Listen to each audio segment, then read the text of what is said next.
흔히 메이드 인 차이나 하면 아직도 가성비 좋은 제품 혹은 우리 기술을 따라오는 추격자 정도로 생각하는 경향이 있는데요. 지금도 과연 그럴지 어쩌면 오늘 불편하고 충격적인 진실을 알려주실 분 저희가 스튜디오에 모셨습니다. 김건호 경기연구원 연구위원 오셨습니다. 안녕하십니까? 네, 안녕하십니까? 네, 박사님. 우선 오셨으니까 우리 청취자분들께 인사 한번 부탁드릴게요. 네. 네, 안녕하세요. 저는 경기연구원에서 근무하고 있는 김건호 박사라고 합니다. 네, 반갑습니다. 네. 이렇게 바쁘신데 시간 내주셔서 감사하고요. 오늘 이제 정말 불편하고 충격적인 진실 알려주실 텐데, 박사님께서 최근에 이 첨단 산업의 한중 경쟁력 비교와 시사점이라는 연구 보고서를 발표하셨습니다. 요거 어떤 연구인지 우선 좀 소개 좀 부탁드릴게요. 최근에 중국의 산업 경쟁력이 빠르게 향상되면서 저희 나라의 주요 경쟁국으로 부상을 했고, 그리고 국내 시장에서도 그 점유율이 빠르게 확대되고 있습니다. 특히 중국의 첨단 산업 경쟁력이 빠르게 향상이 되면서 또 미래 글로벌 산업 생태계에서 한국이 뒤처질 위험성이 높아지고 있는 상황입니다. 예. 이러한 상황에서 그 주요 첨단 산업에서의 한중 경쟁력이 어떻게 변화를 하고 있는지에 대해서 최근 동향을 살펴볼 필요성이 있었는데요. 예. 본 연구에서는 모든 첨단 산업을 한꺼번에 분석하기에는 조금 분량의 제약도 있고 이래서 핵심적인 세 개 산업, 반도체, 2차 전지, 디스플레이 산업을 예. 중심으로 한중 간 경쟁력을 비교하고 그 시사점을 도출하고자 노력을 했었습니다. 예. 이제 박사님께서 방금 말씀하신 요 3대 첨단 산업, 반도체, 2차 전지, 디스플레이 산업. 근데 요거 그냥 단순한 제조 품목이 아니잖아요. 뭐 미래 산업을 주도하고 뭐 국가 경제를 뭐 견인할 그런 산업 아니겠습니까? 이 3대 산업은 그 전후방 효과가 매우 큰 산업인데 예. 그러니까 기본적으로 이거는 소비자한테 공급되는 뭐 제품이라기보다는 다른 기업에 공급되는 제품이게 되고 예. 그렇기 때문에 다른 기업들의 경쟁력조차도 이렇게 상당히 영향을 미칠 수 있는 어떤 뭐 다른 산업의 어떤 기본적인 기간 산업이라고 할 수 있을 것 같습니다. 예. 앞으로의 이제 미래 경쟁력에서 있어서 가장 중요한 산업이다. 이렇게 보면 될 것 같군요. 그런데 이 박사님께서 쓰신 이 연구 보고서 내용을 보면 정말 충격적이에요. 결론부터 지금 제가 청취자분들께 살짝 언급해드리면 요 3대 첨단 산업에서 중국 기술 순수과 경쟁력은 한국과의 격차가 미미하거나 이미 한국을 추월한 상황이다. 이렇게 연구 보고서에 쓰셨어요. 사실입니까? 예. 뭐 짧게 답변드리자면 뭐 그렇다라고 얘기 드릴 수밖에 없을 것 같습니다. 예. 그래요. 그럼 이제 조목조목 한번 이제 박사님과 어떤 내용인지 좀 알아봐야 될 텐데 이제 우리가 중국 기술 발전에 대해서 앞서도 말씀드렸지만 이제 가성비 좋은 제품만 만드는 뭐 중국 뭐 이렇게 좀 폄하하기 십상인데 이렇게 좀 우리가 가장 위험한 편견 좀 뭐라고 보세요? 방금 얘기를 하셨던 것처럼 많은 사람들이 중국 기술을 값싸고 그냥 모방해서 따라만 하는 수준이라고 생각을 많이 하시는데 첨단 기술 분야에서는 그래서 그 수준이 그다지 높지 않을 거다 뭐 이렇게 생각하시는 분들도 많은 것 같습니다. 그러나 현실은 좀 이것과 어긋난 뿐만 아니라 뭐 빠르게 변화하고 있는 요 시세를 잘 읽지 못하는 뭐 그런 것이라고도 할 수 있을 것 같습니다. 예를 들어서 작년에 호주의 전략정책연구소라는 연구소가 있는데 이 연구소에서 첨단 기술 64개 분야에 대해서 세계 각국의 기술 연구의 경쟁력 순위를 발표한 적이 있는데요. 중국이 무려 57개 분야에서 1위를 차지했었습니다. 기술의 질적인 측면에서는 아직 미국에 뒤처지는 면이 없지 않아 있으나 그 최소한 그 탑티어에 속한다고 하는 그런 연구들에 있어서는 양적 측면으로는 이미 미국을 앞질렀다고도 평가해 볼 수도 있을 것 같습니다. 그래요. 근데 박사님 아까 방금 말씀하실 때 이 빠른 변화를 제대로 읽지 못한 오해이기도 하다. 요거 좀 풀어서 설명 좀 해주세요. 그러니까 첨단 산업이라는 게 기술이 매우 빠르게 변화하고 있는 산업, 대표적인 산업들이고 그러다 보니까 저희들이 잠깐 그 부분에 좀 무관심하고 기술 개발에 조금 등한시하게 되면 다른 추격하는 다른 국가들이 이미 빠르게 캐치업을 해버릴 수 있는 그런 산업들인 거고 중국이 최근 한 10년 정도의 중국 제조 2025 라는 기치하에서 첨단 산업들의 그 대규모 투자를 진행을 했고 예. 그러면서 중국의 그런 첨단 산업 관련된 기술 수준이라든지 아니면 생산 역량조차도 매우 빠르게 성장을 했었고 예. 그렇기 때문에 그 사이에 중국과의 격차가 매우 빠르게 좁혀졌다라고 생각하시면 좋을 것 같습니다. 예. 알겠습니다. 근데 이제 보고서 내용을 이제 그 정말 읽었을 때 저희가 충격적인 내용 중심으로 이제 설명을 좀 질문을 드릴 텐데 네. 이 보고서에서 가장 충격적인 내용은 뭐니 해도 이 메모리 반도체를 제외한 거의 모든 반도체 영역에서 이 중국이 우리보다 우위에 있다 이렇게 분석하신 내용이에요. 네. 이제 뭐 청취자분들 이해 좀 돕기 위해서 뭐 시스템 반도체, 차세대 패키징 이런 분야 얘기도 많이 나오는데 요 좀 중국에게 주도권을 내줬다 이런 의미가 좀 어떤 건지 좀 그 용어 설명과 함께 좀 부탁 좀 드릴게요. 반도체는 정보를 이렇게 저장하는 저장 장치인 메모리뿐만 아니라 데이터를 계산하고 처리하는 시스템 반도체, 저희가 CPU나 GPU 뭐 이런 거 얘기를 했잖아요. 그리고 또 여러 개의 칩들을 하나로 이렇게 묶어서 성능을 끌어올리는 공정에 해당하는 첨단 패키징 기술도 있습니다. 예. 메모리가 어떤 하나의 책이라고 한다면 시스템 반도체는 내용을 읽고 이해하는 어떤 사람에 해당이 될 거고 예. 패키징은 이렇게 책을 잘 묶어서 쓰게 할 수 있는 제본과 비슷하게 생각을 하시면 될 것 같습니다. 만약 이러한 핵심 기술들을 중국에 어떤 주도권을 내주게 될 경우에는 한국은 그냥 메모리만 잘 만드는 나라로 남을 수 있게 되고 반도체 산업 이렇게 전반에 걸쳐서는 그 영향력이 크게 줄어들 수도 있는 그런 상황이라고 얘기할 수 있을 것 같습니다. 그래요. 저희 굿모닝 OBS 3부 지식 나눔 99.9에는 김건호 경기연구원 연구위원님 모시고 이른바 3대 첨단 산업이라고 하죠. 반도체, 2차 전지, 디스플레이 산업에 있어서 이 중국의 도전 어느 정도 되고 있는지 저희 얘기 나누고 있습니다. 박사님, 지금 저희가 뭐 AI 시대하면 대표적으로 이제 고대역 메모리 그 얘기 있잖아요. HBM 고대역 폭 메모리. 요거 관련해서는 우리가 그래도 저 다른 나라에 비해서는 아주 초격차 기술을 가지고 있다. 뭐 이런 대체적인 평가가 있는데 박사님이 쓰신 보고서에서는 중국이 불과 3, 4년에 뒤처져 있다 이렇게 평가를 하셨어요. 요 3, 4년에 뒤처져 있다. 이게 뭐 긴 시간인가요? 아니면 그만큼 뭐 우리가 좀 너무 조심해야 된다. 짧은 기간이다. 이렇게 이해를 해야 되는 겁니까? 많은 분들이 한 3, 4년이다라고 하면 좀 곧 따라잡힐 수도 있다. 뭐 이렇게 생각하실 수도 있겠지만 후딱 지나가니까요, 3년. 반도체 같은 이런 첨단 산업에서 3, 4년이라는 격차는 그렇게 짧은 격차는 아닙니다. 또 HBM이라는 거는 그러니까 설계뿐만 아니라 어떤 초미세 공정이라든지 수율 관리를 해야 된다든지 열 제어를 한다든지 아니면 고객 검증을 거쳐서 그 고객한테 이렇게 수주를 받아내야 된다든지 이런 다양한 그 요소들이 존재를 하기 때문에 3, 4년의 격차는 사실상 한 1.5세대 한 두세대, 1.5에서 두세대 정도의 차이라고 얘기 드릴 수가 있게 되고요. 이런 의미에서 3, 4년은 좀 짧지 않은 그 정도의 기간이라고 생각을 해 주시는 게 좋을 것 같습니다. 하지만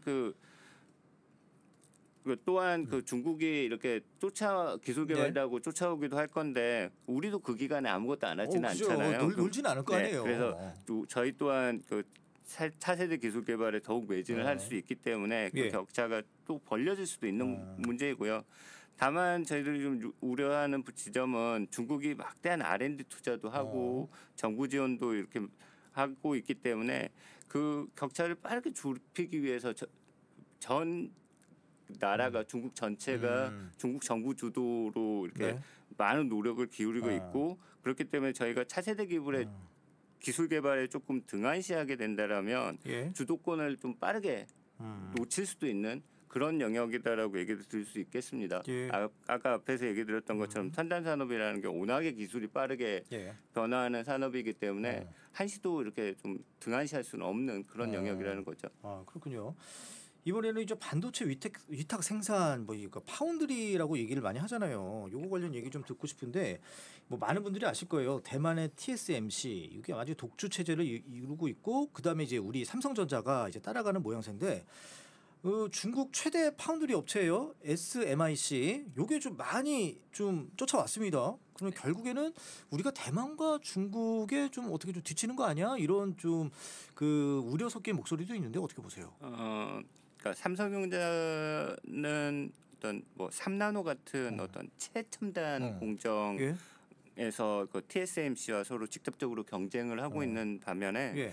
SMIC 같은 경우는 아직 한 7나노급 뭐 이 정도 구간에 머물러 있어서 예. 주력 고객이나 기술 수준에 있어서 좀 다른 시장 자체가 약간 구분되는 그렇게 차별화되고 있습니다. 예. 따라서 단순 점유율만 가지고 두 회사의 위치를 평가하는 거는 약간의 오해를 불러일으킬 예, 수도 예. 있는 지점이 되고요. 그러나 삼성전자가 TSMC와의 경쟁에서 최근에 좀 더 밀리고 있는 상황이고 네. 그렇기 때문에 이런 최첨단 공정에 해당하는 이곳에서 그 TSMC에 완전히 밀려가지고 고객 확보에 어려움을 겪게 되고 예. 또 다른 한편으로는 전자제품 등에 주로 많이 사용되는 어떤 레거시 공정에 해당하는 SMIC가 좀 집중을 하고 있는 이 분야에서는 중국의 저가 물량 공세에 이렇게 예. 밀리게 되게 될 경우에는 어떻게 얘기하면 좀 양쪽에 최첨단 공정도 밀리고 네. 레거시 공정에서도 밀리는 이런 약간의 샌드위치가 될 수 있다라는 우려가 뭐 없지 않아 있는 것이 또한 예. 사실입니다. 뭐 이렇기 때문에 삼성이 어떤 더 공격적인 개발을 기술 개발을 통해서 TSMC하고의 경쟁에서 밀려나지 않고 오히려 지금 최근 벌어지고 있는 이것들을 좀 더 좁힐 필요가 있겠죠. 예. 그러면은 박사님이 보시는 이 대만과 중국 사이에 우리가 샌드위치 어떤 신세로 전락한다면 그 시점은 어느 정도로 보시는 거예요?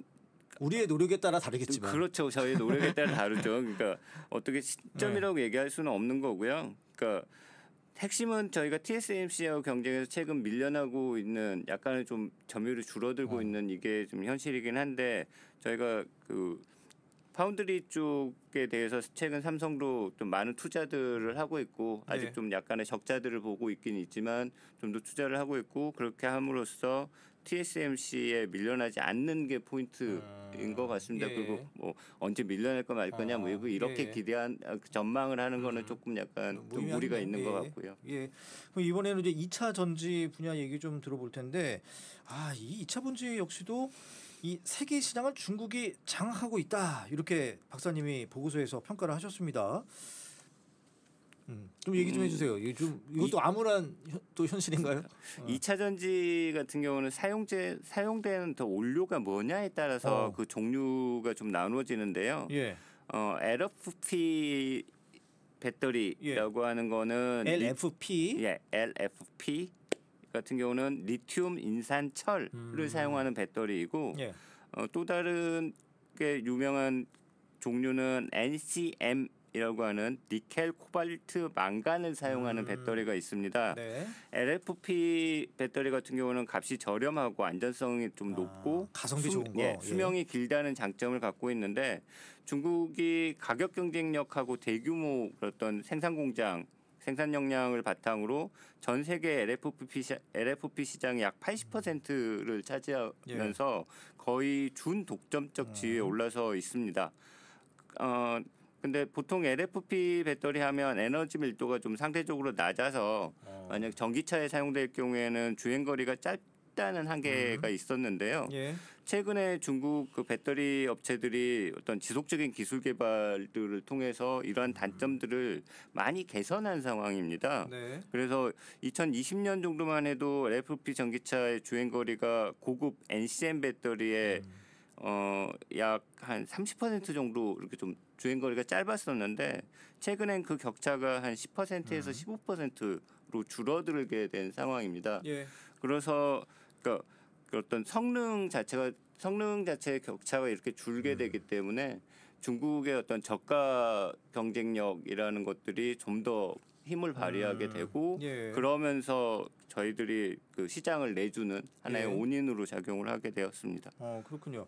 아니 그러면 이제 뭐 그 LFP 그러니까 이 LFP가 이제 리튬 인산철이잖아요. 그러니까 이건 이제 가성비 있는 건데 뭐 가성비 있는 거는 중국은 따라갈 수 없으니까 네. 뭐 중국이 뭐 주도한다. 뭐 그거는 뭐 어쩔 수 없다라고 치더라도 방금 말씀하신 이 고급 배터리 요거 NCM 같은 경우에는 그래도 우리가 우위를 계속 지켜야 되는데 이것도 중국에 따라 추격 당했다라는 게 이제 박사님의 평가시잖아요. 네. 이것도 참 암울한 상황이네요. 기술 수준만 이렇게 고려했을 경우에는 아직도 한국이 앞서 있는 것이 사실입니다. 기술은 네, 기술 예. 자체만으로 하면. 그런데 중국도 NCM 배터리에 대한 기술 투자를 꾸준히 해오고 있었고, 그리고 기술 수준과 성능이 그래서 빠르게 향상되고 있는 상황입니다. 근데 이제 중국의 장점이 어떤 가격 경쟁력 그리고 그 대규모로 생산할 수 있는 생산 능력이라고 했었을 경우에 NCM 배터리 시장에서도 그래서 한국과 어떤 경쟁 관계를 형성을 하게 됐다라는 것 또한 사실입니다. 네. 기술은 약간 떨어지지만 가격이 좀 저렴하기 때문에 서로 이제 시장에서는 경쟁 관계가 성립이 되는 것이죠.